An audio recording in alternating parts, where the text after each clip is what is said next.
Matchkeys ailesine ve müşteri danışmanı Wui'ye çok teşekkür ederim.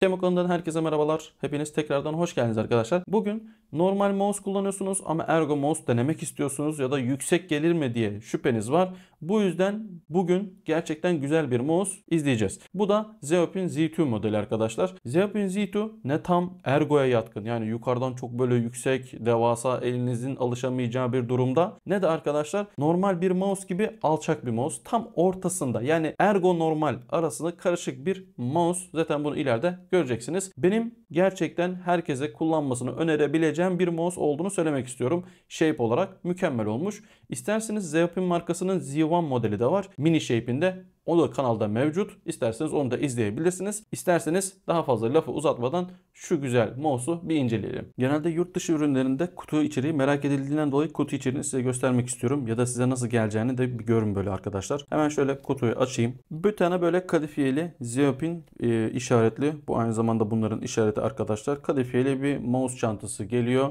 Bunu böyle bırakıyorum. Mouse bu şekilde size geliyor. Hemen çıkartalım. Şöyle göstereyim. Böyle sağ tarafa aldım. Bir tane 4K dongle'ımız var arkadaşlar içinde. Ben 1000 Hz değil 4000 Hz modelini tercih ettim. Dongle'da bu şekil şık bir şekilde gözüküyor. Bilginiz olsun. Kullanma kitapçığı var. Bir tane Type-C şarj kablomuz. Bir de arkadaşlar içinden tornavida çıkıyor. Bu tornavida switchleri değiştirmekte kullanılıyor. Bunu da size anlatacağım. Gerçekten çok güzel olmuş. İçinden skatezlerimiz, şöyle bir de griplerimiz çıkıyor. Geçelim mouse'umuzu anlatmaya. Modellerinden biraz bahsetmem gerekirse ben beyaz gri modelini tercih ettim. Şu an gördüğünüz beyaz gri modeli arkadaşlar. Siz isterseniz diğer modelleri de tercih edebilirsiniz. Renkleri farklı olabiliyor. Zeopin genelde kırmızı rengini tercih ediyor. Ana rengi kırmızı ama siz tabii ki de zevkiniz hangisi ise ona göre bir mouse tercih edebilirsiniz. Hemen şöyle arka tarafta görüyorsunuz Zeopin amblemini. İmzasal tarzda bir amblemi var. Benim çok hoşuma gidiyor bu.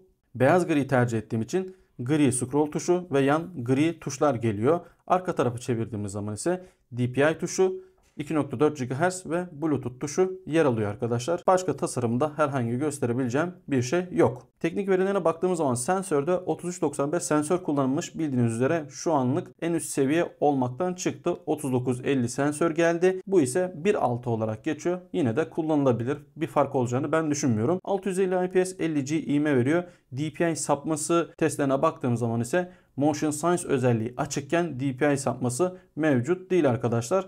Motion Sense özelliği olduğu için ben bütün testlerimi Motion Sense özelliğiyle kullandığımı söylemek istiyorum. MCU ise hem mouse'da hem de şöyle göstereyim 4K dongle'ında Nordic MCU kullanılmış. Bu da bildiğimiz MCU olduğu için herhangi bir sıkıntı yaşayacağınızı düşünmüyorum. Gramajına baktığımız zaman arkadaşlar 65 gram olduğunu görebiliriz. Ben de kendim tarttığım zaman 66 gram olarak gördüm. 1 gramın günahı olmaz. Denge olarak baktığımız zaman şöyle gerçekten dengeli bir mouse olduğunu sizlere söylemek istiyorum. Gramaj en çok pille alakalı olduğu için pilini de hemen size söyleyeyim. 500 mAh'lık pil kullanılmış arkadaşlar. Gerçekten çok uzun kullanım süresi sizlere vaat ediyor. Bu yüzden gramajın, yani 5 gramın artısı da pilden dolayı 300 mAh'lık pillerde eğer konulsaydı kesinlikle 60 gram olabilirdi. Ama 500 mAh'lık pil gerçekten benim 4K'da en sevdiğim pil seçeneği diyebilirim. Çünkü çok hızlı bitiyor. Pilden de bahsetmişken şarjlarını göstereyim arkadaşlar. Şarjları Type-C şeklinde şarj edebiliyorsunuz ve istediğiniz kabloyu da takabiliyorsunuz. Şuradaki ağız genişliği büyük olduğu için ben Razer'da kullandım, Asus'unkini kullandım, Pulsar'ınkini kullandım. Eğer bu kablolar varsa rahatlıkla illaki kendi kablosu değil diğer kablolarla da hem kablolu kullanabiliyorsunuz hem de şarj edebiliyorsunuz. Arkadaşlar switchlere geldiğimiz zaman TTC Gold 60 milyon hot swap switchlere sahip. Hot swap nedir? 3 pinleri kayıl takarsınız, Omron takarsınız. İstediğiniz switchleri gelip buna lehim yardımı olmaksızın kullanabiliyorsunuz. Yani bildiğimiz klavye tarzı. Al başka bir switch, direkt vidalarını sök. Zaten içinden tornavida çıkmıştı. Vidaları sök. Yeni switchleri tak, vidaları sık. Bu kadar. Peki ben bu switchlere nereden geleceğim? Arkadaşlar şu arka tarafta burada değil. Burada 3 tane vida var. Bu 3 vidayı söküyorsunuz, çıkartıyorsunuz ve switchlere direkt olarak erişebiliyorsunuz. Bu kadar kolay. Gerçekten güzel olmuş. Peki pre-travel ve post-travel var mı? Hemen şöyle göstereyim. Bakın tıklamıyor. Bakın birazcık 1-2 milim var. Tıkladıktan sonra basıyorsunuz. Biraz gitti. Biraz gitti. Yapışkanlık yok. Pre-travel, post-travel'ımız yok. Gayet güzel. Basımlarına gelecek olursak arkadaşlar şöyle bir dinleteyim sizlere. Sağ ve sol tuşların basımı yumuşak. TTC kod normalde sert olurdu. Garip bir şekilde yumuşak. Yan tuşların biraz bildirimi sert. Onları da zaten duyuyorsunuz. Bence bir sorun teşkil etmiyor. Yukarı aşağı kaygan, güzel, tırtığı da hissedebiliyorsunuz ve sert değil. En önemli özelliği, gerçekten güzel olmuş. Switch kısmında herhangi bir sorunla karşılaşmadım. Switchlerin açımı ise arkadaşlar, switchlerde herhangi bir açılma mevcut değil. Bunu da buradan göstermiş olalım. Bu arada switchler arkadaşlar optik değil, mekanik switchler, yani 3000'li switchler. Kayıl, herhangi bir 3000'li bir switch'i gelip buna takabiliyorsunuz. Bunu da buradan hatırlatmış olayım sizlere. Tıklama gecikmelerine baktığımız zaman arkadaşlar 4K'da Logitech ve Razer'la kafa kafa eşit diyebileceğimiz derecelere sahip. Burada 1 MS'in altında olması yeterli. Ama 1K'ya baktığımız zaman, yani 1000 Hz polling rate'e baktığımız zaman burada tıklama gecikmesi artmış. Bu gözle daha fazla artacağını düşünüyorum ben. Ben kullandığımda hissettim mi? Hayır, hissetmedim. Ama hisler kesinlikle bir teknik veri değildir. Bunu siz hissedebilirsiniz belki. O yüzden söylüyorum. 1K'da değil de 4K'da alınması daha mantıklı. Şöyle shape'ini göstermek istiyorum. Nasıl ara bir model olduğunu görün. VXR modeli, Z2 ve Lamzu Tone. Bakın arkadaşlar. Pump, yani şu üst taraflara bakın. Alçak, orta ve yüksek. Yani ara model. Ne tam böyle ergo ne de normal mouse'a yatkın. Yani denemek isteyenler kesinlikle ya da alışmak isteyenler kesinlikle bu mouse'u tercih etmeli. Şöyle hemen bırakayım şunları. Ben kıyaslamamı Lamzu Tone'la devam ettirmek istiyorum. Çünkü ergo mouse kullanmak isteyenler genelde Lamzu Tone alıyor. Şöyle bakın arkadaşlar. Lamzu Tone'dan ebat olarak bir tık büyük. Yana baktığımız zaman pump özelliği bir tık küçük, yani burası orta olmuş. Alt taraftan da zaten küçüklük büyüklük olarak görebiliyorsunuz. Eğim olarak ise şöyle göstereyim. Yine Lamzu Tone'un eğimi biraz daha fazlayken Z2'nun eğimi biraz daha az olarak geliyor. Shape olarak farklı modellerle kıyaslamak istiyorsanız arkadaşlar Eloshape.com'dan bakabilirsiniz. Eloshape.com'da böyle çok belirgin değil. Her şey çok güzel değil ama en azından size bir fikir vermesi açısından güzel olduğunu söylemek istiyorum. Peki software, yani yazılım kısmı nasıl? Hemen onu da göstereyim. Xiaopin Z2 software yazdıktan sonra bakın aşağı iniyorum. İn. Bakın Çince olan xiaopinworld.com'a giriyorsunuz.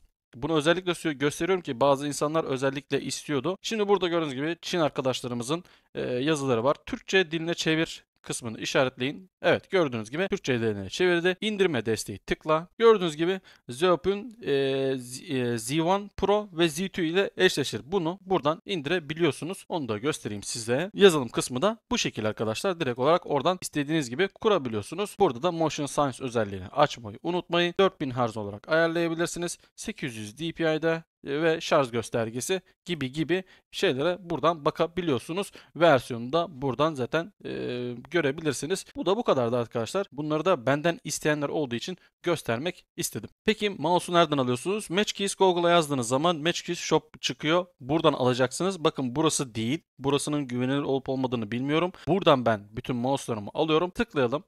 Tıkladıktan sonra burada görüyorsunuz ürünler bir dünya. Hemen Z2'yu tıkladım. Açtı, gördüğünüz gibi burada 1K, 4K ve farklı modeller ve renkler mevcut. Gördüğünüz gibi istediğinizi siz alabilirsiniz. 4K'da tercih edeceğiz. $60. 33 ile çarparak maliyetini hesaplayabilirsiniz. Yanlış hatırlamıyorsam şu an dolar 33 lira. Add to cart diyeceksiniz. Checkout diyelim. Checkout dedikten sonra burada mailinizi, adresinizi yazdıktan sonra shipping kısmında arkadaşlar gördüğünüz gibi $20'lık bir size maliyet çıkıyor. Burada $20 hem shipping, yani şöyle Türkçe çevir yapalım.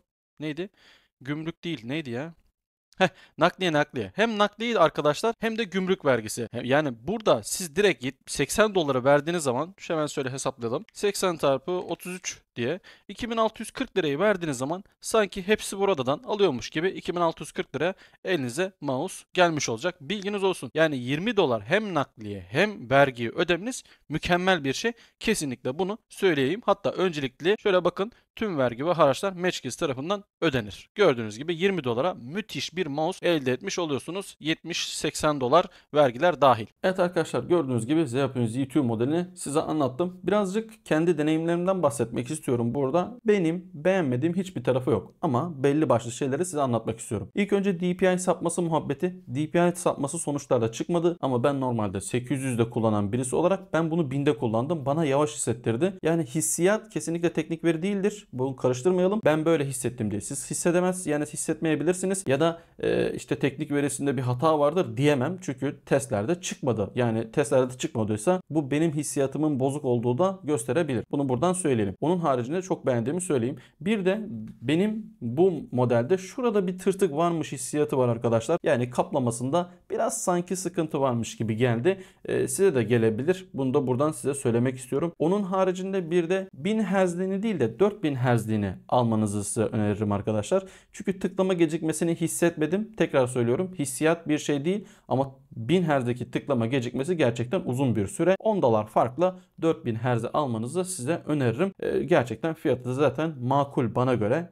Bu gibi mouse'lar için söylüyorum ben bunu. Bunun haricinde gerçekten başka söyleyebileceğim, başka eksik gördüğüm hiçbir şey yok. Kesinlikle hepinize almanızı öneririm arkadaşlar. Denemek isteyenler en azından. Benim bu mouse hakkında söyleyeceklerim bu kadar arkadaşlar. Eğer gerçekten video sizler için faydalı olduysa beğeninizi alırım arkadaşlar. Beni bundan esirgemezseniz memnun olurum. Eğer sizlerin de bu mouse hakkında görüşleriniz, yorumlarınız ya da bu modeli dene diyecekseniz bunu yorumlar kısmında belirtirseniz ben de o modelleri alıp temin edip sizlere tanıtmak isterim gerçekten. Aynı zamanda bu tarz içerikler hoşunuza gidiyor ya da bu kanalın devam etmesini istiyorsanız da abone olabilirsiniz. Kendinize çok iyi bakın. Sağlıklı günler diliyorum. Hoşça kalın. Görüşmek üzere.